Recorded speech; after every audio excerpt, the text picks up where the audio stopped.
محترم مسلمانانو نن سبا په میډیا باندې یو میسج چلیږي چې چا خوب لیدلی چې قرآن مجید کې د حضور صلی الله علیه وسلم ویښته مبارک دی او هغه راوالی اوبو کې واچوئ دا د کرونا وایرس مرض علاج دی دې کې څه شک نشته چې د حضور صلی الله علیه وسلم ویښته مبارک د هر مرض علاج دی خو دا خبره یاد لرئ چې دا چې قرآن مجید کې د حضور صلی الله علیه وسلم ویښته مبارک دی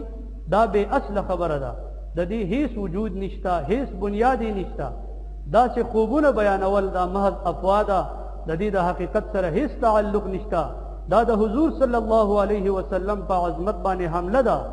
او دا وهم پرستی ده د دې مطابق حضور صلی الله علیه وسلم فرمایي لا عدوى ولا طیرة ولا هامة ولا صفر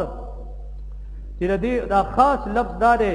چې ولا هامة وهم پرستی چې دا په اسلام کې نشته محترمو په حضور مبارک باندې چې چا دروغ وتړله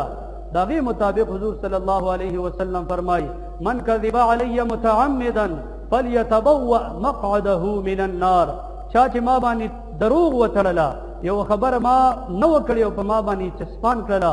د ځان دپاره جهنم طرف ته ټیکانه جوړه کړه نو محترمو دا محض وهم پرستی ده د دې د حقیقت سره هیڅ تعلق نشته مسلمانانو لا د داسې قسمه میسج خورولو نه ځان ساتل پکار دي محترم سحر او ماقام درې کرتا یا کم زیات دا دعا وای الله باندې دې مرض نه خپل حفظ کې ولري بسم الله الذي لا يضر مع اسمه شيء في الارض ولا في السماء وهو السميع العليم برحمتك يا ارحم الراحمين